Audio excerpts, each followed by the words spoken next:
Assalamualaikum warahmatullahi wabarakatuh. Kembali lagi pada mata kuliah kita marketing research atau penelitian tentang marketing atau manajemen pemasaran.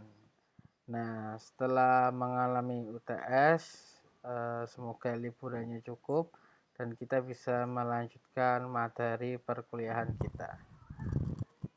Sedikit informasi terkait UTS kemarin, saya sangat disayangkan karena masih beberapa orang yang tanya terkait pertanyaan ini maksudnya apa, padahal sudah pernah dijelaskan di video-video sebelumnya. Maksudnya ada yang WA, ada yang Japri, ada yang tanya di grup, kok ini maksudnya apa disuruh buat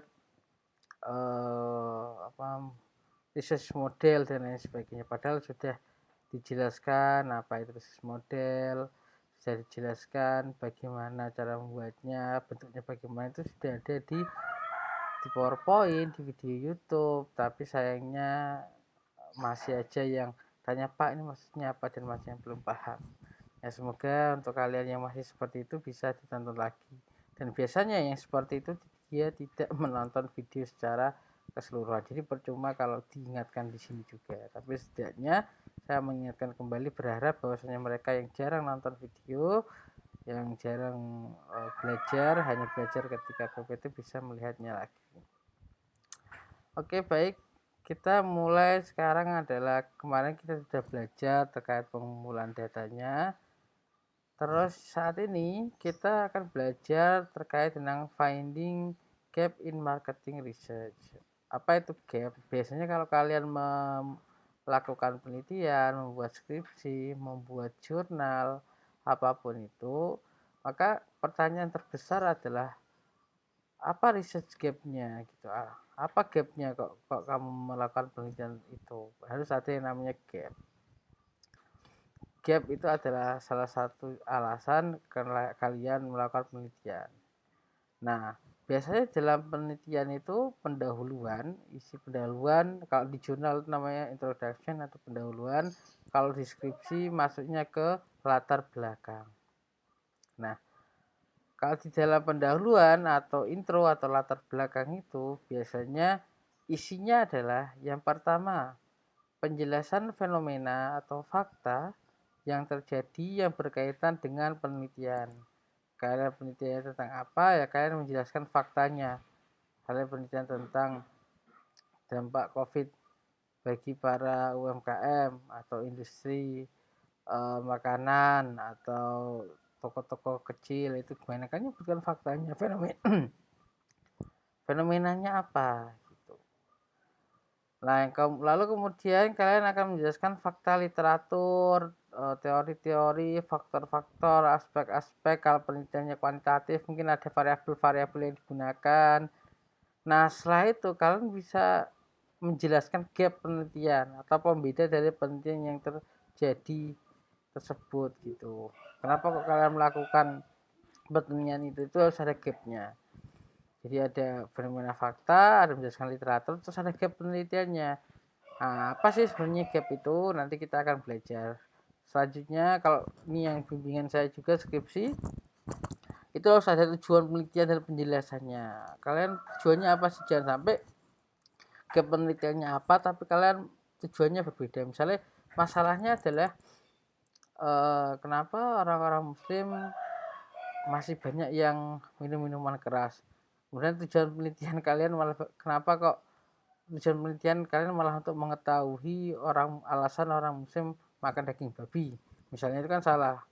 Maka yang ditujuankan atau yang jadi tujuan penelitiannya harus sesuai dengan gap penelitiannya. Kemudian harus ada argumen sementara dari penelitian. Kalau dia itu penelitian kuantitatif atau kualitatif, itu biasanya ada argumen sementara dari penelitian bahwasanya nanti arahnya kemana, ini hasilnya kira-kira apa, itu asumsi sementara gitu. Cuman ini biasanya tidak wajib. Nah, itu adalah pengantar terkait gap, karena research gap itu sangat penting. Jadi apa itu research gap? Research gap adalah celah penelitian atau hasil dari usaha dalam mengidentifikasi celah atau wilayah pengetahuan yang entah kosong atau perlu diisi dengan pemahaman atau pengetahuan baru melalui penelitian. Cukup panjang definisinya ya. Wilayah atau celah yang kosong bisa saja berupa topik yang kurang dipahami atau ada pengetahuan dan informasi yang masih kurang yang menghambat kita dalam menemukan jawaban, atau bisa juga kesimpulan atas sebuah persoalan atau pertanyaan.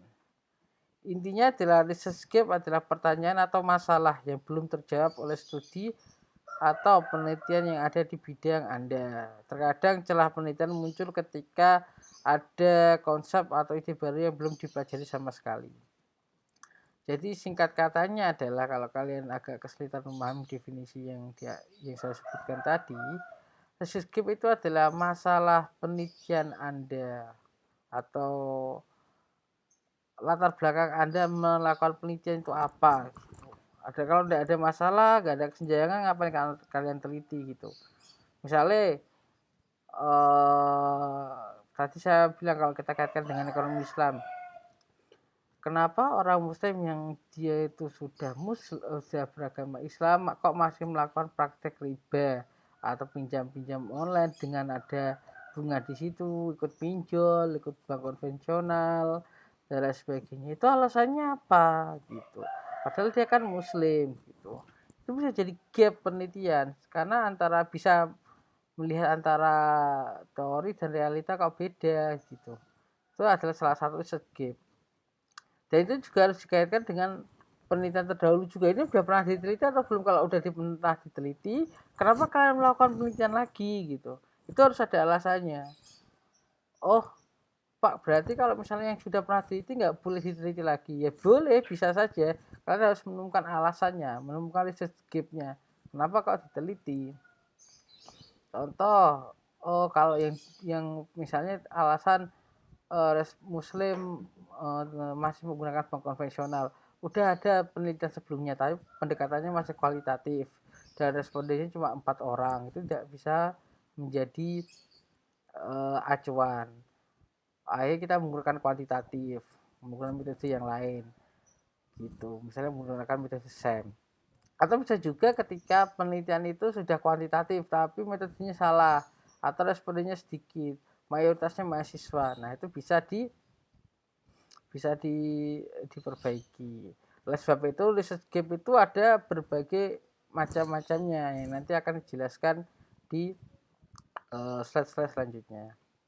Nah, terkadang Anda akan menemukan celah penelitian jika semua penelitian yang ada sudah usang dan membutuhkan penelitian baru atau untuk diperbarui. Misalnya studi tentang penggunaan internet pada tahun 2001. Tentu saja ketika kita meneliti misalnya bagaimana consumer atau masyarakat Indonesia dalam menggunakan internet pada tahun 2001, kemudian dengan tahun 2021 sekilas akan sangat terlihat perbedaannya.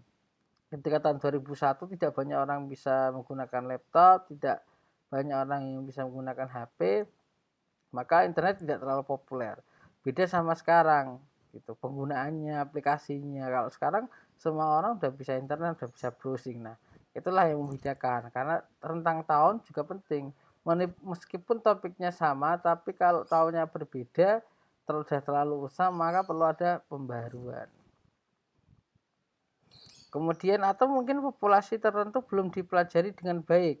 Mungkin ada banyak studi tentang remaja dan video game, tetapi tidak cukup studi tentang balita dan video game misalnya. Nah, itu bisa kalian jadikan research gap-nya. Kenapa kok kalian melakukan penelitian itu? Oh, penelitian itu belum banyak dikembangkan, adanya tentang remaja dan main game. Saya pengen nanti balita, Pak. Nah, itu adalah research gap-nya gitu, masalahnya. Alasan kenapa kalian melakukan penelitian. Kalau nggak ada research gap ya ngapain ngelakuin penelitian seperti itu. Kan sudah ada semua. Misalnya itu penting, penelitian itu penting, tujuannya mulia, dampaknya besar, tapi udah dilakukan oleh orang lain dan udah ada hasilnya, udah ada kesimpulannya. Ngapain kita lakukan penelitian lagi gitu. Dan bisa jadi penelitian kita bahkan lebih lemah. Makanya harus ada alasan lain penunjangnya. Misalnya ada unsur pembaruan, ada penambahan variabel, atau ada ketidaksesuaian antara penelitian sebelumnya dan realitas seperti itu. Ini hanyalah beberapa contoh research gap, tetapi setiap celah penelitian yang Anda temukan adalah area di mana lebih banyak studi dan lebih banyak penelitian yang perlu dilakukan. Itu contoh yang tadi saya sebutkan. Nah, nanti contoh-contohnya itu akan kalian temukan sendiri ketika kalian akan memulai skripsi. Mungkin ada yang sudah memulai skripsi, maka ketika menulis bab 1 atau bagian latar belakang, silahkan poin yang saya sebutkan ini diperhatikan. Ada fenomena, literatur, gap penelitian, dan itu akan ditanyakan setiap sidang skripsi. Kalau kalian tidak bisa menjawab, ya kalian harus berusaha untuk menjawab gitu. Nah, jadi kalau misalnya kalian udah menguasai satu area tertentu, maka di situ akan memunculkan banyak sekali pertanyaan yang belum terjawab. Lalu apa-apa sih macamnya research gap itu? Ada theoretical gap, ada conceptual gap, ada empirical gap, ada methodological gap, ada practical knowledge gap atau practical gap, kemudian ada evidence gap dan population gap. Jadi Pak, ini kan jenis-jenis research gap, apakah boleh suatu penelitian, skripsi ataupun jurnal itu terdiri dari banyak gap? Misalnya kita melakukan penelitian itu karena satu, metode sebelumnya itu nggak cocok, dua, konsepnya salah, kemudian prakteknya juga nggak bagus, bukunya itu salah, bisa. Jadi ini hanya klasifikasi, tapi ada juga penelitian itu dia nggak cuma masuk ke salah satu gapnya saja, dia melakukan penelitian itu karena dia menjawab gapnya tidak hanya di teori tapi di konseptual, di empirical gap dan lain sebagainya. Hanya untuk memudahkan kita untuk mengklasifikasikan gap itu apa saja. Jadi ketika kalian ditanya apa sih research gap itu, kalian udah paham, oh ini itu alasan atau masalah yang terjadi dalam penelitian. Kenapa kok kalian melakukan penelitian? Singkatnya seperti itu. Kalau kalian masih belum, nanti kalian browsing untuk memahami definisi yang paling gampang. Karena memahami sesuatu itu berbeda dengan menghafalkan sesuatu. Kalau kalian menghafalkan sesuatu, mungkin kalian hafal tapi tidak paham maksudnya. Tapi saya lebih ingin untuk kalian untuk bisa memahami sesuatu ketimbang menghafalnya. Jadi ketika kalian memahami sesuatu, meskipun kalian tidak hafal, kalian tahu maksud dan intinya. Tapi kalau kalian menghafalkan sesuatu, bisa jadi itu hilang.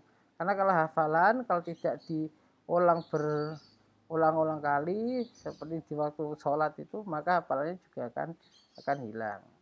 Kalau seperti itu untuk pengetahuan atau mata kuliah yang saya ajar, saya lebih mengedepankan tentang pemahaman. Nah, hafalan juga penting, tapi pemahaman terkait teori itu lebih penting.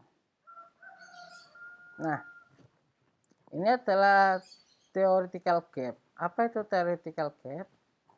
Theoretical gap atau kesenjangan teori merupakan adanya kelemahan atau keterbatasan atau celah yang belum terpenuhi dari suatu teori atau kerangka kerja.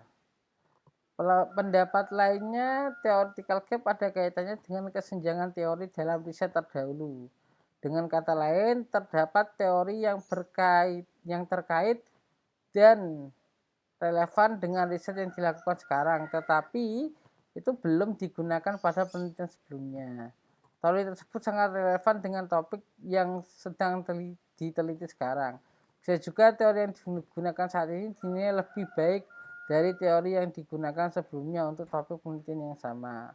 Nah, penelitian yang berdasarkan kesenjangan teori atau gap teori belum terlalu banyak dilakukan karena membutuhkan kajian yang sangat mendalam dan memiliki tingkat kesulitan yang sangat tinggi dibandingkan dengan jenis kesenjangan lainnya. Selain itu, dimungkinkan juga tidak semua peneliti memiliki rasa percaya diri untuk mengkritisi sebuah teori yang sudah mapan. Ini yang agak sulit. Kalau kalian itu level skripsi biasanya dia cuma mengaplikasikan teori, tapi kalau untuk mengkritik teori atau membuat teori baru yang dinilai lebih baik dari teori sebelumnya, itu yang repot. Misalnya ada teori ekonomi konvensional, untuk makroekonomi Islam itu literaturnya sangat sedikit. Tentang keuangan Islam moneter itu sangat sedikit. Salah satunya kayak makroekonomi Islam itu ternyata sedikit. Cuma Umar Chapra itu bikin buku tahun 9 berapa saya lupa, itu sampai sekarang masih jadi rujukan. Karena memang, dan yang Umar Chapra itu dia yang salah satu mengkritik teori tentang bagaimana sih moneter yang seharusnya, sistem moneter yang seharusnya. Ya itu pun perlu kajian yang mendalam gitu. Kenapa hal itu bisa dilakukan? Selanjutnya adalah konseptual gap, yaitu kesenjangan konseptual umumnya dikaitkan dengan konsep yang digunakan dalam suatu kajian. Jadi ada kesamaan konsep yang diartikan atau didefinisikan secara berbeda. Juga bisa menjadi suatu kesenjangan gap. Nah, selain itu, bangunan konsep yang belum jelas dasar teorinya bisa menjadi gap yang perlu dicarikan solusinya. Nah, misalnya konsep apa misalnya? Kalian ada kesenjangan konsep, misalnya konsep kesejahteraan masyarakat itu. Konsep suatu negara, kita bisa melihat indikator kesejahteraan suatu negara itu, beberapa ekonom melihatnya dari GDP. GDP itu adalah istilahnya pendapatan negaranya lah gitu. Tingkat produksinya, jumlah yang dihasilkan pendapatan negara dalam satu tahun berapa. Mungkin negara maju itu GDP-nya tinggi, jadi pendapatannya itu tinggi gitu. Itu bisa salah satu untuk mengukur kesejahteraan. Cuman ada kelemahannya juga gitu. Ketika contoh misalnya ada katakanlah yang ini terjadi di India, tingkat GDP-nya tinggi tapi kesenjangannya juga tinggi. Banyak orang yang terlalu kaya dan sangat miskin gitu. Walaupun di rata-rata, misalnya rata-rata ketika ada 10 orang di kelas, rata-rata pendapatannya itu adalah 5 juta dikumpulkan dalam kelas, ada 10 orang pendapatannya rata-rata 5 juta. Ada kelas lain pendapatannya rata-rata itu 3.500.000 gitu, sama-sama 10 orang. Dan kemudian kita mengira yang 5 juta ini orangnya lebih sejahtera dari kelas yang ini. Padahal sebenarnya bisa jadi tidak gitu. Contoh karena ada mungkin kesenjangan ekonomi atau kesenjangan pendapatannya. Mungkin yang satu yang di kelas A tadi yang saya sebutkan itu bisa rata-ratanya 5 juta, cuman orang-orangnya itu ada yang kaya banget sama yang miskin banget. Ada yang satu bulan pendapatnya cuma 10.000, tapi ada yang sampai 100 juta gitu. Yang satu 100 juta. Walaupun di rata-rata hasilnya tinggi, tapi kesenjangannya juga tinggi, dan itu bukan indikator kesejahteraan, karena kesejahteraan yang sebenarnya, contoh konseptual gap ya, yang ini bisa jadi masalah konsep kesejahteraan negara kemudian diukur dengan GDP itu agak kurang tepat, meskipun itu bisa salah satu jadi indikator. Maka kita harus menawarkan solusinya. Solusi apa yang untuk melihat kesejahteraan suatu negara itu dilihat dari apa, angka kuantitatifnya apa gitu. Untuk saat ini kalau kalian penelitian tentang makroekonomi yang jadikan apa namanya indikator pendapatan negara ya GDP gitu, kesejahteraan negara ya GDP misalnya. Nah, cara untuk mengetahuinya bagaimana gitu ya, kita harus memang untuk konseptual gap itu kita harus memiliki keilmuan di sana, teorinya sudah mapan. Orang yang belajar filsafat, orang belajar ini biasanya anak-anak yang suka diskusi, dia akan meragukan semua konsep, tapi juga harus secara komprehensif. Kalian punya solusinya, kemudian kalian bisa membandingkan secara objektif ini mana konsep yang paling baik. Kemudian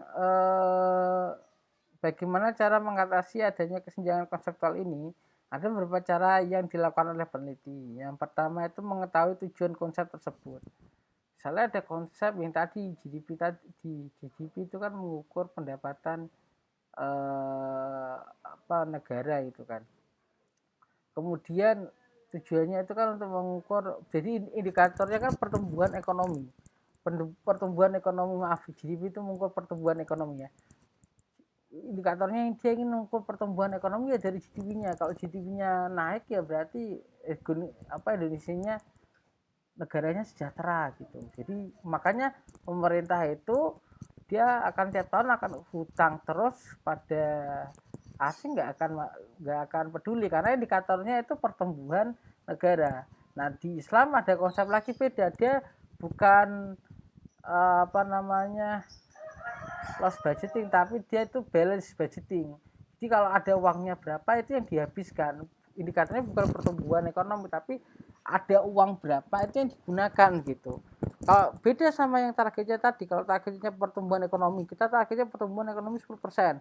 Kalau uang modelnya kurang, maka kita akan pinjam ke asing. Tapi kalau kita pakai balance budgeting atau budget yang seimbang, bahkan beberapa negara ada yang sampai surplus, ada sampai ada kas, ada sisa. Itu dia akan mencoba menyeimbangkan, dia punya anggaran sekian ya dipakai sekian, seadanya sekian gitu. Dia mencari tambahan yang lain. Itu secara konsep loh ya.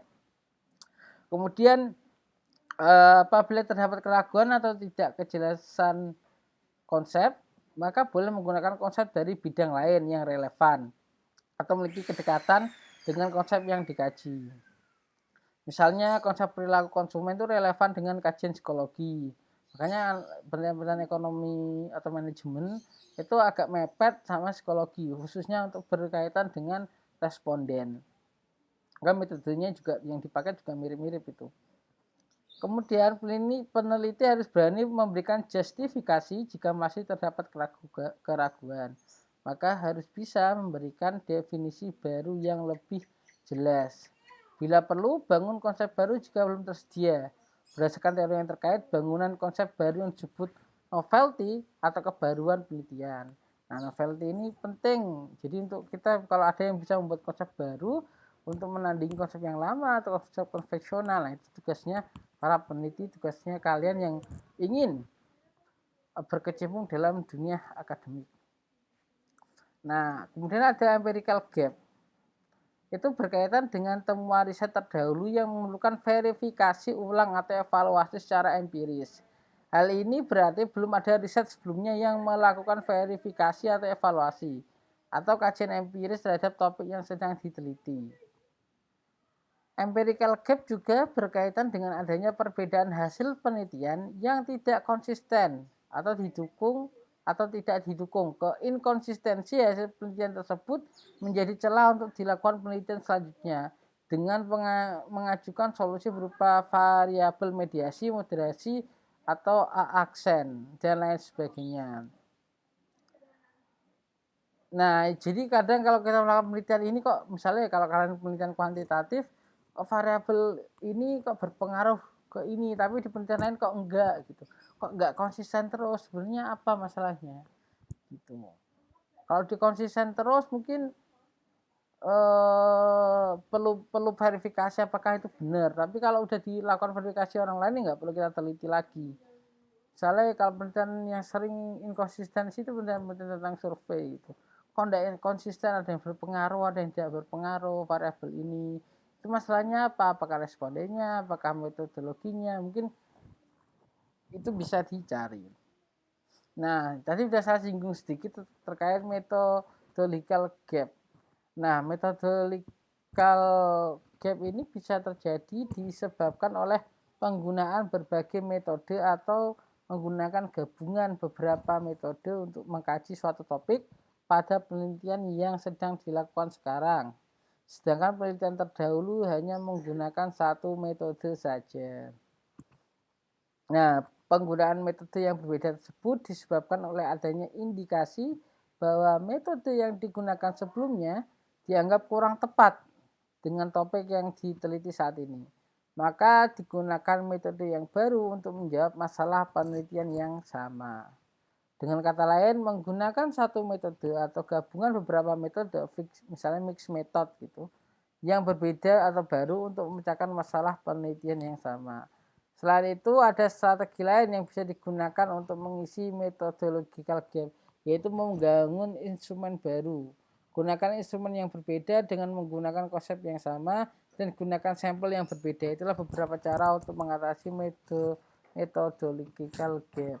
Misalnya kalau kalian ikut pelatihan kuantitatif yang saya ajarkan itu, ini kalian akan tahu ada yang namanya metode ARDL. Nah, metode ARDL ini menyempurnakan metode-metode sebelumnya. Misalnya ada metode regresi. Kalau sekarang untuk S1 biasanya kalau kalian belajar statistik di luar atau di ekonomi atau normalnya kalian statistik itu kalian akan baru belajar tentang regresi. Padahal itu metode regresi itu udah ketinggalan zaman, juga banyak dikritik, ada bias namanya bias R square-nya terlalu tinggi sehingga diperlukan metode baru. Maka sebenarnya ketika kalian melakukan penelitian, kalau ada tingkat multi korelasinya yang tinggi, maka menggunakannya nanti ada ARDL, ada VECM dan lain sebagainya. Itulah metode yang kemudian awal dikritik. Tugas kita sebenarnya hanya menggunakan, tidak membangun, karena jurusan kita bukan jurusan statistik ya. Jurusan kita kan hukum ekonomi syariah. Jadi sebenarnya methodological gap ini untuk mereka-mereka yang bisa sering untuk membangun instrumen. Tapi kalau kalian mau membangun instrumen sendiri untuk mengukur sesuatu, mungkin metodenya kurang tepat Pak kalau menggunakan ini.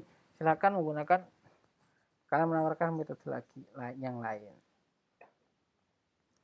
Nah, kemudian ada practical knowledge gap. Nah, ini agak jangan sampai salah ya mendefinisikan ya, praktikal sama empirikal.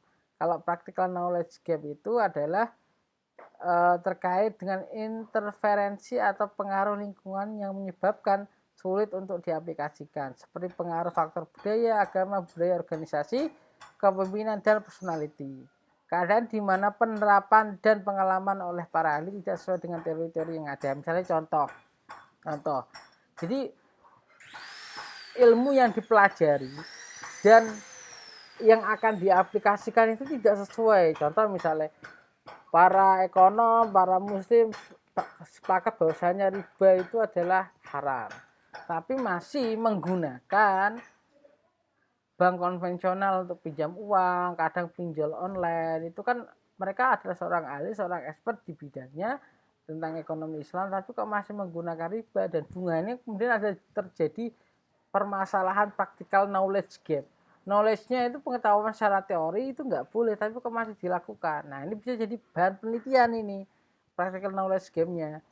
Hal bisa jadi apa? Mungkin ada faktor-faktor tersembunyi, misalnya karena tuntutan terpaksa, maka dia mengabaikan agamanya dan lain sebagainya. Itu bisa jadi dan bisa diteliti. Nah, hal tersebut bisa juga disebabkan oleh adanya perbedaan perilaku para profesional dengan perilaku yang sudah lazim digunakan oleh lingkungan. Perbedaan itu bisa menyebabkan timbulnya konflik. Oleh karenanya, peneliti harus berusaha menentukan ruang lingkup konflik dan menemukan alasan-alasan di balik perilaku tersebut pada penelitian yang dilakukan. Nah, selain itu juga menyiapkan suatu intervensi baru yang lebih baik dari intervensi yang digunakan sebelumnya. Ini definisinya versi Inggrisnya. Next. Nah, itu ada evidence gap. Evidence gap ini berkaitan dengan temuan atau bukti yang ditemukan dalam riset yang sangat bertentangan dengan kesimpulan atau konsep-konsep atau fakta umum yang sudah terima. Misalnya ada penelitian, banyak penelitian itu mengatakan bahwasanya negara yang mengaplikasikan Al-Quran, As-Sunnah, dan lain sebagainya itu dijamin makmur. Penelitiannya sudah banyak dan rata-rata yang mengamalkan ternyata makmur. Ini contoh ya. Ini saya nggak melakukan penelitian itu juga. Contoh, tiba-tiba ada sebuah negara dia melaksanakan sesuai ajaran Islam komplit semuanya, tapi kok nggak makmur, kok jadi negaranya miskin dan lain sebagainya. Nah, itu perlu diteliti lagi buktinya. Apakah memang ada masalah dalam pembuktiannya, mungkin dia buktinya salah atau mungkin yang sebelum-sebelumnya yang salah. Nah, itu bisa jadi bahan itu untuk pembuktian. Contohnya ini kalau di dalam marketing ya, konsumen memiliki kepercayaan terhadap suatu merek atau brand trust, maka akan loyal terhadap merek itu. Namun ada temuan penelitian yang membuktikan bahwa kepercayaan konsumen terhadap merek tidak selalu menjadi alasan konsumen loyal kepada merek. Temuan tersebut sangat bertentangan dengan temuan-temuan sebelumnya. Oleh karena itu, evidence gap yang memerlukan jawaban dengan melakukan penelitian di masa depan. Misalnya penelitian kalau variabel, kalau kalian pakai kuantitatif, pakai SAI misalnya. Brand trust itu kepercayaan itu buat orang loyal. Kalau dia percaya sama Xiaomi atau percaya sama iPhone, dia akan menjadi loyal terhadap brand tersebut gitu. Dia akan kalau nggak pakai brand itu akan nggak gitu, nggak akan mau. Tapi kok ada penelitian kok ternyata kok brand trust itu kepercayaan terhadap brand itu kok dia nggak berpengaruh terhadap loyalitas, itu kenapa gitu. Nah itu bisa masuk salah satu evidence gap. Nah ini ada population gap terakhir, yaitu berkaitan dengan populasi yang kurang diperhatikan atau tidak diperlakukan secara seimbang dalam riset sebelumnya. Contohnya, riset sebelumnya itu yang diperhatikan hanya mahasiswa berjenis kelamin perempuan, sedangkan mahasiswa laki-laki tidak diperhatikan sama sekali. Contoh lainnya, hanya pedagang kecil saja yang dijadikan populasi penelitian, sedangkan pedagang menengah dan atas tidak dilibatkan. Masih banyak contoh lainnya seperti kelompok usia, tingkat pendapatan, wilayah, tingkat pendidikan, dan lain-lain. Itu sama juga kan itu tentang faktor-faktor yang mempengaruhi orang menabung di bank syariah, tapi respondennya mahasiswa semua, tidak melibatkan elemen masyarakat yang lain, misalnya pekerja, kemudian padahal elemen masyarakat tidak cuma mahasiswa saja gitu. Dan itu bisa jadi bias penelitian gitu. Lalu bagaimana cara menemukan research gap? Yang pertama, menemukan fenomena yang belum dijelaskan oleh teori. Kalian cari kira-kira ada nggak yang belum ada teorinya. Yang kedua, menemukan konsep yang tidak diperhatikan oleh penelitian terdahulu. Ini konsep mana yang tidak terlalu diperhatikan. Yang ketiga, menemukan inkonsistensi dari hasil penelitian terdahulu. Kalian meneliti tentang tadi kepercayaan terhadap loyalitas. Kalian cari penelitian, ternyata kok banyak yang nggak inkonsisten, ada yang berpengaruh dan tidak berpengaruh. Maka carilah yang jurnalnya internasional. Karena apa? Kalau penelitian yang dari skripsi, beberapa jurnal Indonesia itu kurang apa namanya bereputasi. Jadi kadang bisa jadi ada kemungkinan penelitiannya ngawur atau salah dalam ininya. Tapi kalau yang jurnal yang internasional yang bisa terindeks Scopus atau SSCI itu yang lebih reputable, yang bisa dipercaya. Kemudian menemukan kekurangan dari penelitian terdahulu. Yang terakhir, menemukan adanya keterbatasan penjelasan atas hasil penelitian terdahulu. Itu dari saya, kurang lebihnya saya maaf. Assalamualaikum warahmatullahi wabarakatuh.